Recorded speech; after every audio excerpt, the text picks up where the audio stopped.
Olá, nesta aula vamos abordar a comunicação empresarial dividida em 3 partes. Conceitos, módulo de comunicação escrita e módulo de comunicação oral, ou seja, técnicas de oratória.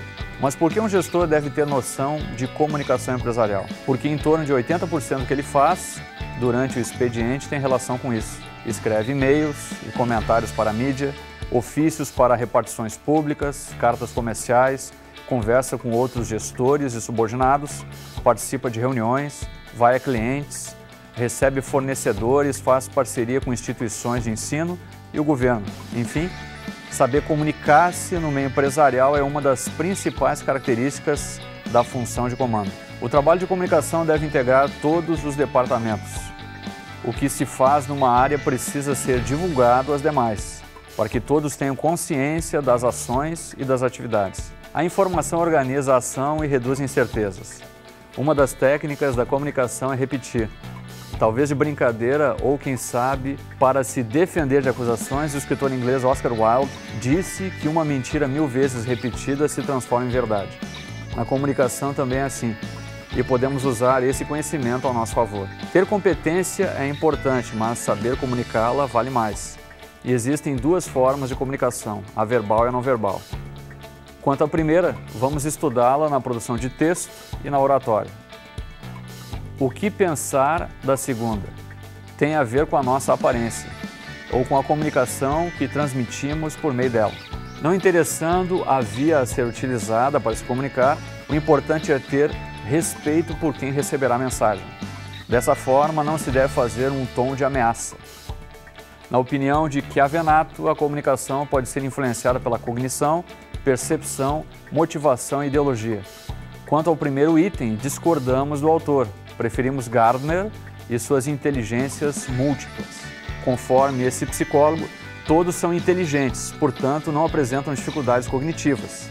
Mas cada um de nós é capacitado em áreas diversas, como intrapessoal, interpessoal, sinestésica, comunicativa, matemática e outras. E podemos ter qualidade em mais de uma delas. Assim, cada um compreende de maneira específica, facilitada pela sua inteligência. Entendemos a percepção e a motivação como se fossem quase idênticos, uma vez que compreenderemos a comunicação sempre que tivermos interesse nela. Sobre a ideologia, se somos religiosos ou ateus, de tendência política de esquerda ou direita, gremistas ou colorados, veremos as situações conforme nossas ideologias. As barreiras que dificultam a comunicação vêm a seguir: o barulho, a omissão, a percepção seletiva, a sobrecarga ou distorção. É óbvio que o barulho dificulta ou até impossibilita que as pessoas se comuniquem. Alguns, talvez por não se darem conta de que o outro não conhece a história que vão contar, relatam-na pela metade, o que dificulta o entendimento. Sobre a percepção seletiva, as pessoas percebem o que está sendo dito se interessá-las. Alguns distorcem o que é dito, provavelmente porque não estão prestando atenção. Os gestores de uma organização, além de se comunicarem com os colaboradores por meio de reuniões, costumam ir a alguns departamentos da empresa com o objetivo de conversar com as pessoas. Além disso, alguns deles almoçam com os funcionários ou mesmo promovem café da manhã uma vez por semana. O objetivo é colher informações.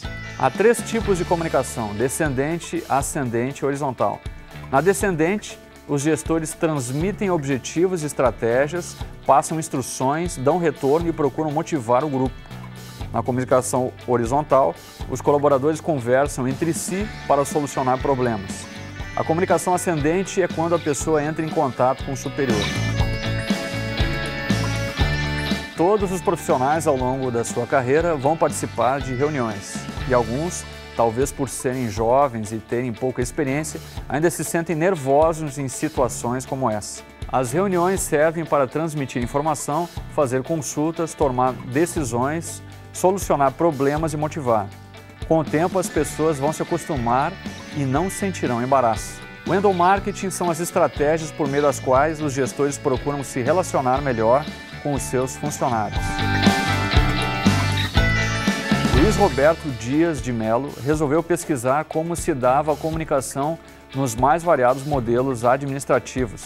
Por exemplo, na escola racional, em que se incluem a administração científica, de Taylor, a administração clássica de Fayol ou a burocracia de Max Weber, valoriza-se mais a informação, não a comunicação, que é descendente. A escola psicológica, que tem por base a teoria das relações humanas, criada por Elton Mayo, propõe ainda perspectiva de comunicação empresarial, pois considera a dimensão humana, valoriza os sentimentos das pessoas e reconhece a comunicação informal. A escola sociológica de Friedberg valoriza a comunicação baseada na independência dos atores, reconhece a flexibilidade na forma da organização e favorece contatos mais pessoais. Defende a comunicação multidirecional e valoriza o ponto de vista dos atores. Peter Drucker, idealizador da gestão por objetivos, afirma que a comunicação empresarial é a base da organização global. Na escola pós-industrial desenvolvida por Outi, a comunicação está no centro dos processos. A estrutura organizacional transforma-se em redes de comunicação. Para Davenport, da escola contemporânea, a comunicação transforma-se em conhecimento e propicia o compartilhamento.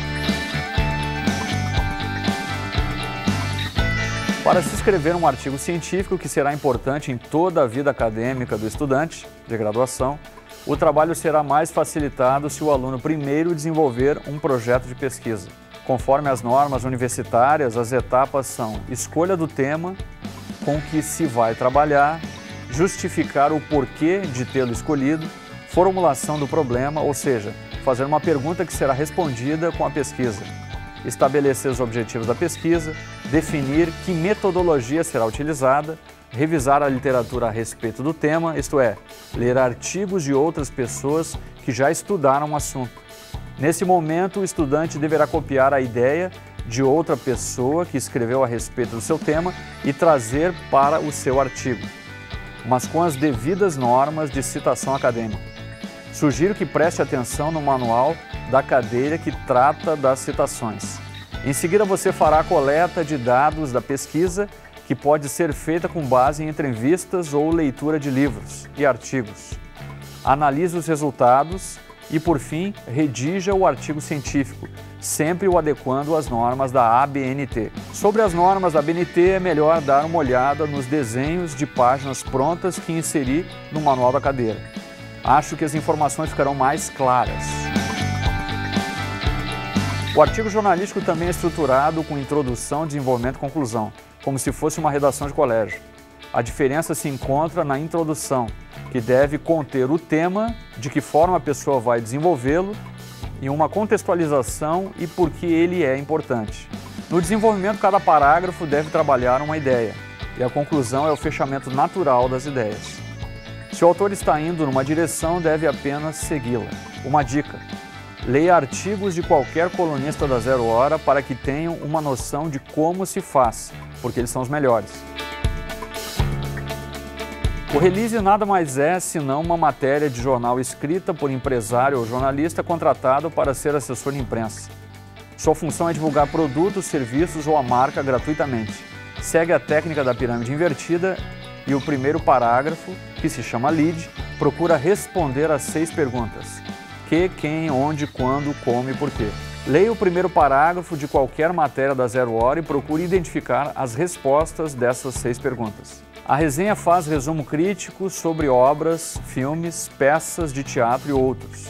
Vamos estudar dicas de texto profissional. Pesquise mais sobre esse conteúdo no livro da atividade. Também vamos ver como se fazem cartas comerciais, atas, atestados de idoneidade, avisos, circulares, requerimentos, ofícios, memorando e currículo. Um gestor precisa se comunicar profissionalmente com clientes, fornecedores, colaboradores, com a imprensa, repartições públicas e parceiros comerciais. Também deve falar em reuniões e auditórios para um grande número de pessoas. A seguir, vamos analisar os mais variados detalhes técnicos da oratória para um gestor. São raras as pessoas que têm noção de como preparar slides de PowerPoint ou Prezi para uma apresentação oral. Por isso, vamos dar algumas dicas. O título deve ser claro e objetivo, com letras legíveis. Não invente fontes com arabescos e voltas, porque dificultam a compreensão. Componha frases curtas e com poucas linhas. Use cores e apenas uma ilustração por slide. Retire o que prejudicar o entendimento. Mesmo que o nível de linguagem coloquial possibilite erros de gramática, e é esse o tipo adequado para a fala de um gestor, há certos problemas que chamam a atenção negativamente dos ouvintes. Veja alguns deles.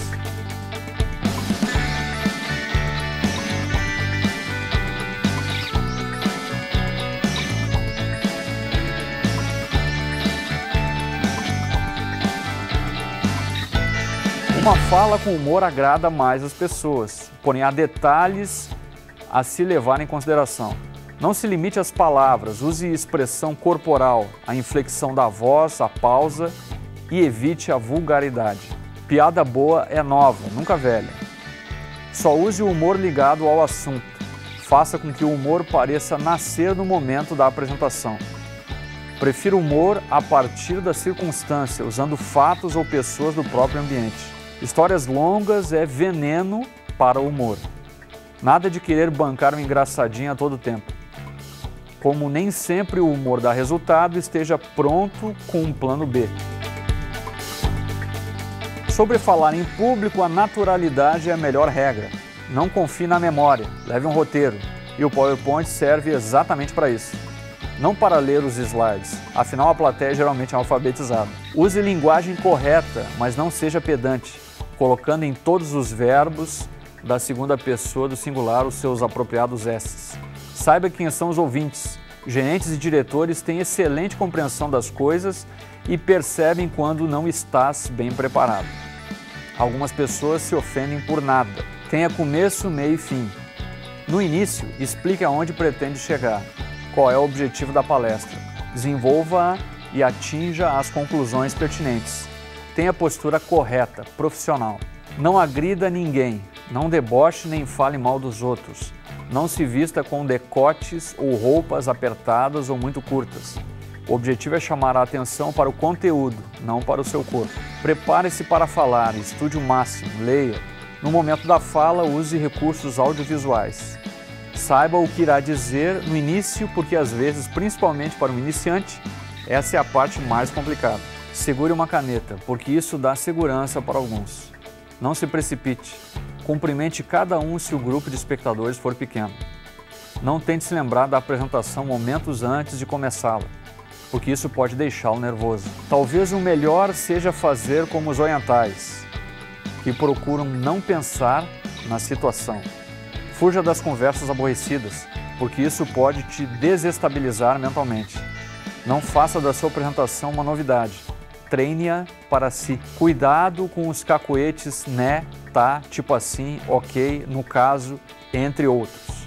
Isso atrai a atenção dos leitores para os cacoetes e não para o conteúdo. Corrija os problemas de dicção, exercitando falar cada palavra corretamente, sem comê-las. Não bata de frente com ninguém. Aristóteles dizia que o sábio evita o conflito. Não pressuponha que algo seja de conhecimento de todos. Sempre existe alguém que não sabe. Não permita que monopolizem. Não fale fora de hora e não omita informações. Escolha um assunto apropriado à circunstância. Seja cuidadoso na pesquisa e 9. Selecione os argumentos importantes, não repita nenhum deles, como os chatos que dizem a mesma coisa 3 ou 4 vezes. Pareça objetivo e não fuja do assunto. Assim, terás maiores chances de agradar uma plateia. Então, a proposta do módulo é estudar a comunicação empresarial por intermédio dos módulos escrito e oratória, passando primeiro pelos conceitos de comunicação. Com uma característica mais forte de uma faculdade de tecnologia é estudar o lado teórico e praticar, temos diversas atividades. Vamos lá, participe, bons estudos!